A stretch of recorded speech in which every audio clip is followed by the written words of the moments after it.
그 같은 경우도 이제 빅스나 뭐 샤나트 같이 외식 브랜드 같은 경우에 투자병이 많다니까 10년간 장기 계약을 하게 되는데 계약서 내용이 보면 이제 해마다 뭐 인상되겠다든지 몇 년마다 인상되는 일단 조건 계약 조건이 돼요.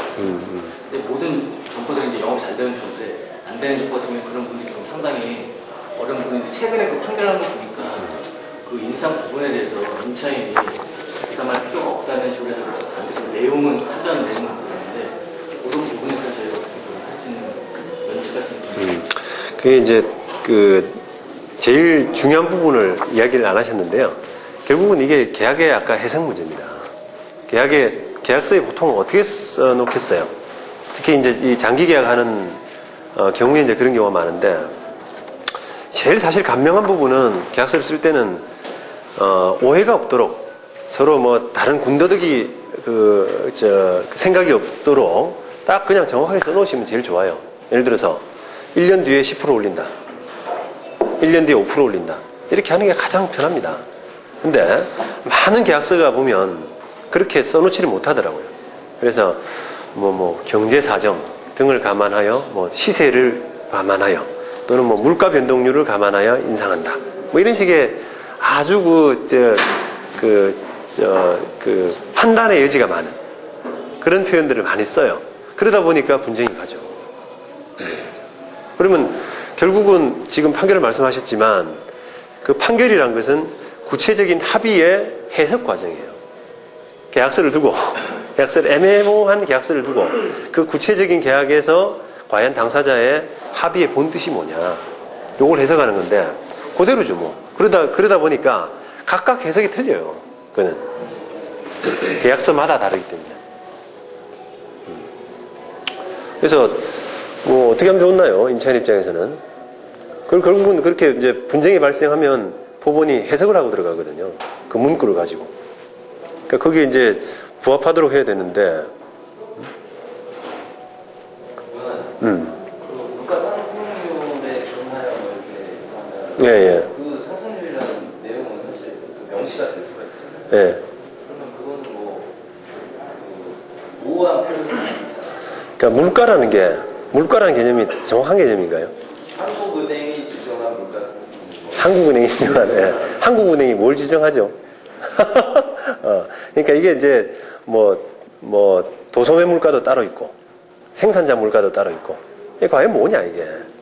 이제 거기에 따라서 이제 조금씩 차이가 있지 않습니까? 근데 법원의 판결이라는 것은 어쨌든 결론을 내려야 돼요.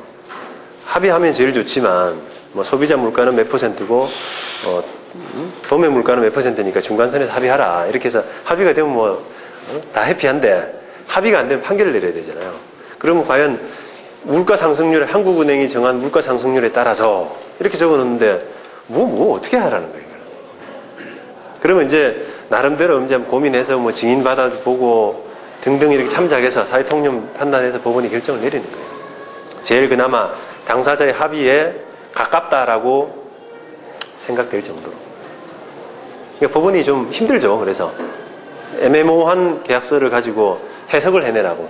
사실은 어떻게 보면은 당사자의 그 합의를 이게 이제 법원의 판결은 이런 점을 보면 이게 당사자 간의 계약 내용이다.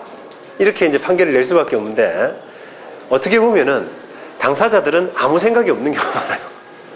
당사자들이 아무 생각이 없이 계약을 했는데 법원의 판결은 이런 걸로 보면 이게 당사자 간의 합의 내용이다. 이렇게 되니까 얼마나 그게 좀 아이러니컬한 상황입니까? 그죠? 그게 지금 현실입니다. 사실. 질문은 매년 임차료를 인상할 수 있습니까? 그렇죠. 예. 한도가 있습니까? 그러니까 뭘 가지고 시작을 할까요? 상가임대차보법?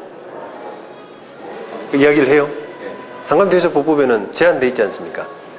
환산보증금 1 이하. 적을 때 경우고 네. 금액이 크면 우리 같은 경우 그럼 그럴 경우는 제한이 없죠. 6개월마다 올려도 상관없죠. 건물 가지고 계세요? 아니 농담이야. 건물 가지고 계시냐? 일단 계약서상에는 2년마다 얼마 몇 %씩 이렇게 못을 받는 경우도 있는데 사실은 문제가 그렇게 딱딱 지불을 해주고 하는 문제가 없지 않습니까? 그런데 이제 영업을 하는 입장에서는 안 됐을 때는 법규상에는 규정이 되기 계약상에 내용이 되어 있더라도 그건 협의해서 좀 깎을 수 있는 여지는 있는가요? 그런 게 그런데 이제 이제 법적으로 그게 딱 금액이 몇 프로 이상 인상은 된다요? 없습니다. 예, 없죠? 예, 없습니다. 예. 그러니까 아까 말씀드린 것처럼 우리가 법이란 것은 큰 테두리에 불과하기 때문에 자잘한 이렇게 들어가면은 아무것도 없어요. 그냥 민법에 있든가 여기에 뭐 큰 경제 사정의 변동으로 뭐 하면은 증감할 수 있다, 뭐 증감 청구권 뭐 이 정도.